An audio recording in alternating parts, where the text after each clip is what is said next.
नमस्कार दोस्तों, जय हिंद, वंदे मातरम। साथी, मैंने पिछले वीडियो में आपको बताया था कि कैसे एक आदमी की लालच और स्वार्थ के कारण इस देश को ईस्ट इंडिया कंपनी के हाथ में उठा दिया। उस आदमी का नाम था मीर जाफर। उन्होंने ये भी सोचा था कि इसका दुष्परिणाम क्या होगा, लेकिन उनका दिन रात एक ही सपना था, एक ना एक दिन हम इस बंगाल में राज करेंगे। उस समय का बंगाल बहुत बड़ा था और बहुत सारी पैसा होंगे। दूसरी तरफ लॉर्ड क्लाइव, उन्होंने भी एक तलाश था एक आदमी का जिनको थोड़ा सा लालच और पावर का लालच देके उसको हाथ में ले लेगा और हम इस बंगाल को कब्जा कर लेंगे। लेकिन उस वक्त एक मीर जाफर था।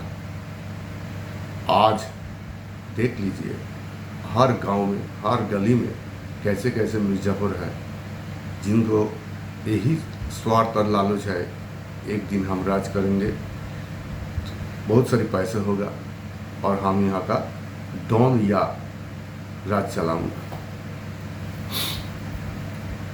आगे हम आप बताएंगे कैसे उस देश के कब्जा करने के बाद ईस्ट इंडिया कंपनी कैसे कैसे किया। उससे पहले हम अपना एक क्लैरिफिकेशन देना चाहता हूँ। देखिए, हम किसी को छोटा या नीचा दिखाने का कोई मकसद नहीं है। मैंने थोड़ा बहुत जो स्टडी कर रहा हूँ, जो जानकारी हमें मिल रहा है, उसको पढ़ के आप अगर पढ़ेगा तो आपका भी होश उड़ जाएगा। कैसे कैसे मिर्ज़ापुर हमारे देश में बाद में आया और इस देश को 190 साल तक गुलाम बना के रखा था। ऐसा नहीं है कि हम गुलाम 1757 के बाद से ही हो गया। हमारा बीच में 100 साल बाद एक मौका आया था, ये देश पूरी तरह स्वतंत्र हो गया था 4 महीने के लिए। लेकिन हमारे देश के ही बहुत सारे मिर्ज़ापुर और गद्दारों ने दोबारा इन ब्रिटिश को हमारा भारत में ले आया और हमको गुलाम बना लिया।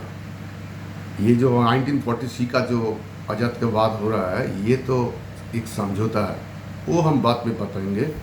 लेकिन कैसे हम 100 साल बाद, मतलब 1757 के बाद 1857 में हमको ये आज़ादी, रियल आज़ादी मिल गया था, वो हम आपसे थोड़ा सा व्याख्यान करना चाहता हूँ।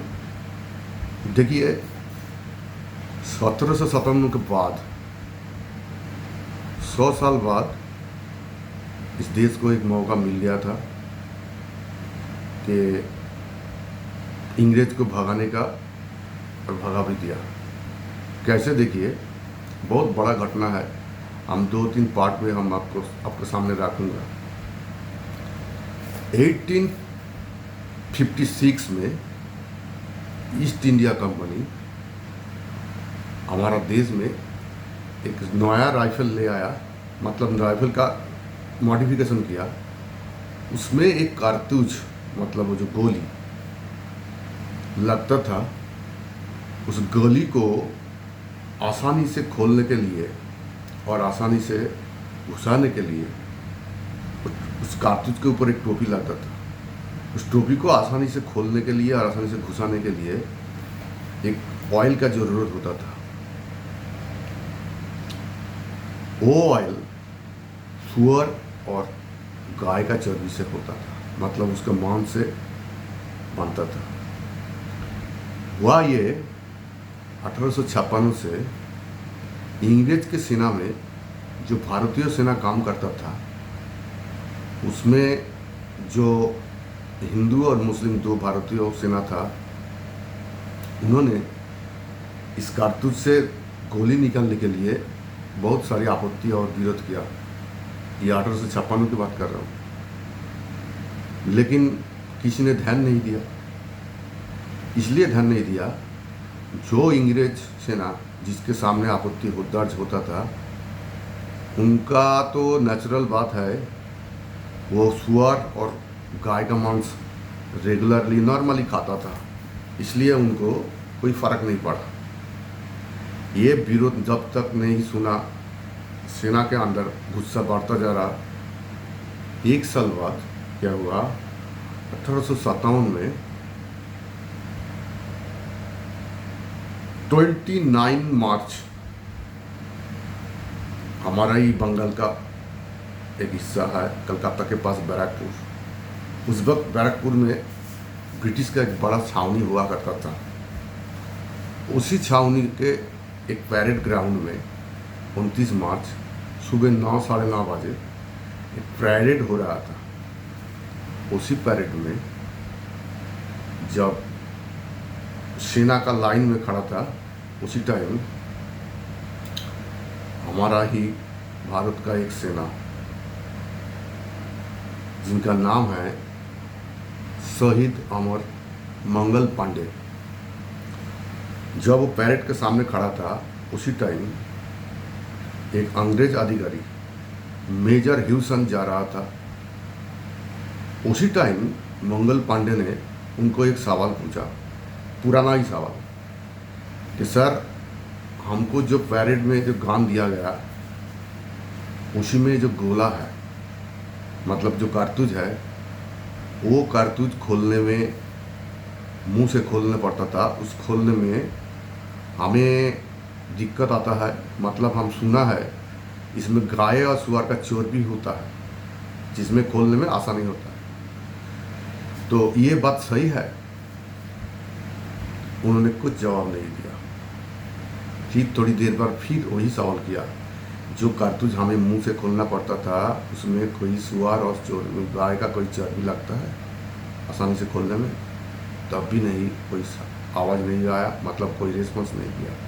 उसी वक्त मंगल पांडे ने गुस्से में आकर उन्होंने उनको सर्विस जो रिवॉल्वर मतलब बंदूक था उसमें 2 गोलियां थी,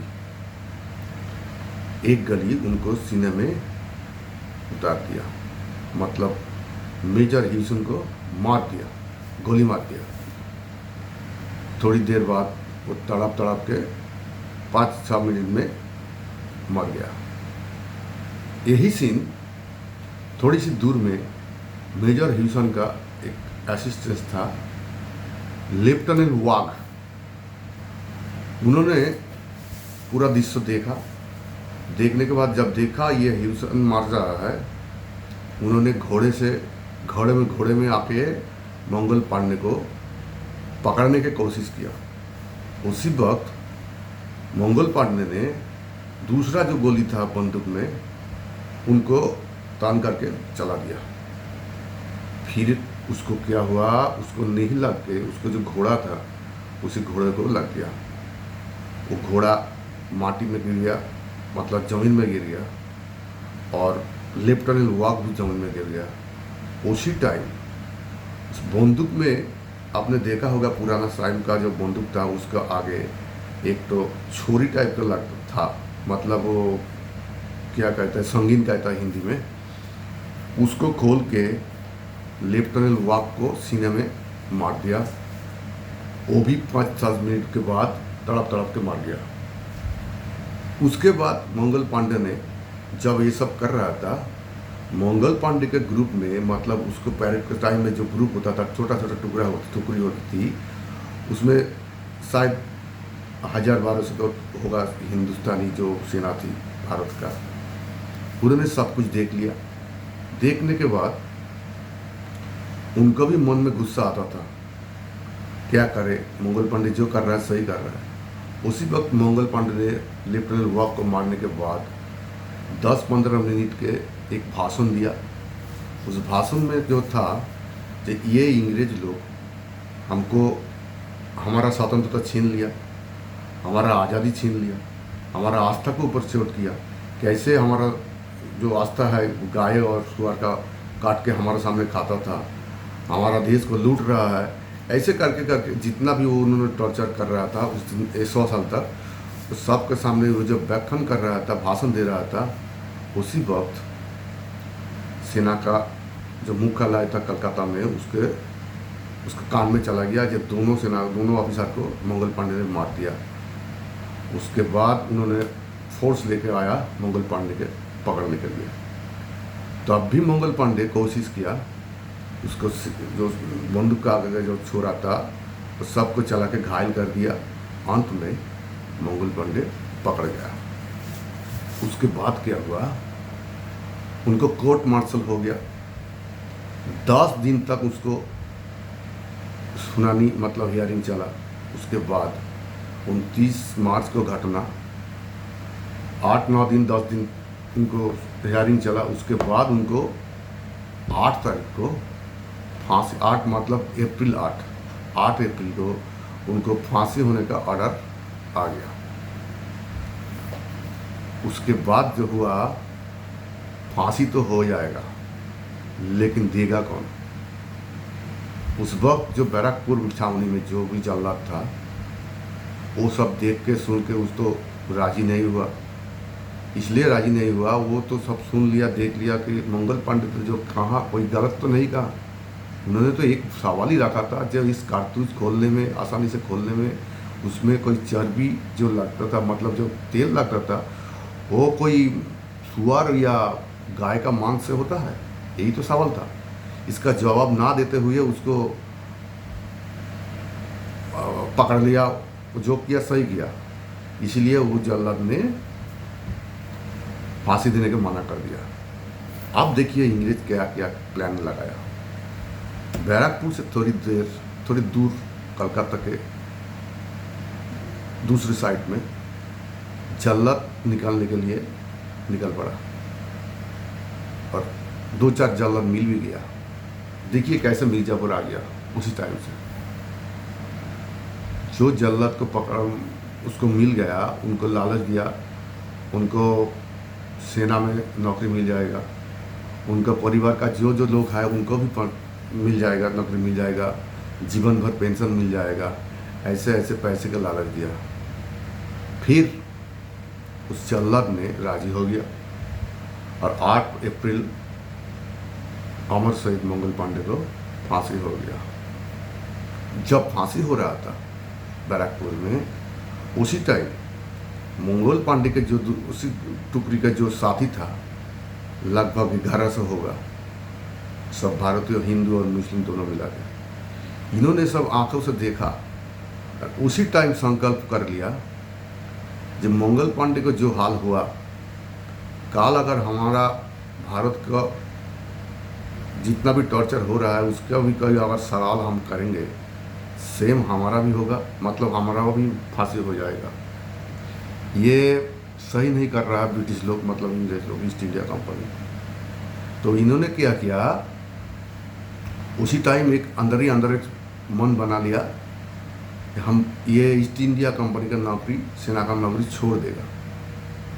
लगभग 1100 होगा उस टुकड़ी का जो मेंबर था, मतलब जो सेना था, वो सारी की सारी एक संकल्प ले लिया और वहाँ से जुलूस करके भाग गया, मतलब निकल गया। जाते जाते बैरकपुर साइड के जो रिवर साइड है उसी साइड के पास चला गया। ये जाके उनको ब्रिटिश का दिया हुआ जो भी वर्दी है वो सारी वर्दी, टोपिया, सीने में जो बैच होता था सब तोड़ दिया, तोड़ के फेंक दिया। दे के गंगा के किनारे जाके गंगा में सारी 1100 जो सेना थी सारी एक साथ हाथ में गंगा जल लेके एक संकल्प किया कि हम इस ईस्ट इंडिया कंपनी को भारत से भगाएंगे। कैसे भगाएंगे? इन्होंने 1100 को जो सेना थी उसमें 5-5 करके ग्रुप बनाया। ये सारी सेना एक ग्रुप बना के वही से पूरा भारत में, पूर्व, पश्चिम, उत्तर, दक्षिण में फैल गया। और फैलने के बाद ये सारी संकल्प ये लिया कि हम गांव-गांव में जाके समझाएंगे लोगों को कैसे ये ब्रिटिश लोग हमारा आस्था के ऊपर खेलता है, हमारा स्वतंत्र छीन लिया है, हमारा भारत को लूट रहा है, और उसके बाद हमारा सामने ही कैसे गाय और सुअर को काट के खाता है। ये सब हम बात सारी जनता को बताएंगे गांव-गांव में। वो हुआ वही किया। पूरब और पश्चिम उत्तर दक्षिण में फैल गया पूरा टुकड़ी, जितना भी था 5-5 आदमी के ग्रुप बना के पूरा माहौल भी ऐसा ही बना दिया। दूसरी तरफ उसी वक्त हमारा उत्तर भारत में एक तो परम पूजनीय श्रद्धेय स्वामी जी दयानंद सरस्वती जी उसी टाइम सोशल जो काम होता है उनकी दीक्षा दे रहा था। मतलब वो सारी गांव में घूम घूम के ये सारी शिष्य बनाता है, विश्व शिष्य बनाती थी। उसी वक्त उनकी हजारों करोड़ों शिष्य था। उन्होंने भी इंग्रेज का ये जो कहानी सुना है, इंग्रेज का जो हमारा भारत में कब्जा करके बैठा है, उसी के खिलाफ उसी टाइम वो भी माहौल बना रहा था। बाद में क्या हुआ, ये जो 1100 जो टुकड़ा था वो पूरा गांव में भारत का फैल गया। दूसरी तरफ श्रद्धानंद जी का जो अपना शिष्य और सहकर्मी जो भी था असिस्टेंट्स, सब ने मिलकर एक माहौल बनाया। दोनों में माहौल का जब एक साथ मिलन हो गया तो दोनों ने मिलकर एक संकल्प लिया जे अभी से हम कोशिश करेंगे ये इंग्रेज को भगाने के लिए जो रास्ता है वो हम सब लेंगे। उसके बाद 6 मई को 1857 में 6 मई मतलब 6 में उत्तर प्रदेश की मेरठ में एक घटना हुआ। यही से इंग्रेज को भागने में मजबूर हो गया। ये बहुत लंबी कहानी है। ये घटना हम दूसरी पार्ट में बताएंगे। आप सुनेंगे तो आपका होश उड़ जाएगा। कैसे कैसे हमारा देश में गद्दार उस वक्त भी था, कैसे कैसे मिर्जापुर, हम तो एक मिर्जापुर तो 1757 में देखा है आपने, एक मिर्जापुर। आज हजारों मिर्जापुर, लाखों मिर्जापुर हमारे देश में हो गया। सिर्फ नाम चेंज हुआ, ईस्ट इंडिया कंपनी या इंग्रेज। आज वही इंग्रेज आ रहा, काला इंग्रेज आप जा रहा हमारा भारत में पूरा छाया हुआ है। सबका एक ही कोशिश है, एक दिन हम राज करेंगे, पावर हमारा हाथ में आएगा, बहुत सारे पैसे आएंगे। यही सपना देख रहा है। तो नमस्कार, अगला भाग बहुत जल्द सेकंड पार्ट में आपको सुनाएंगे। धन्यवाद।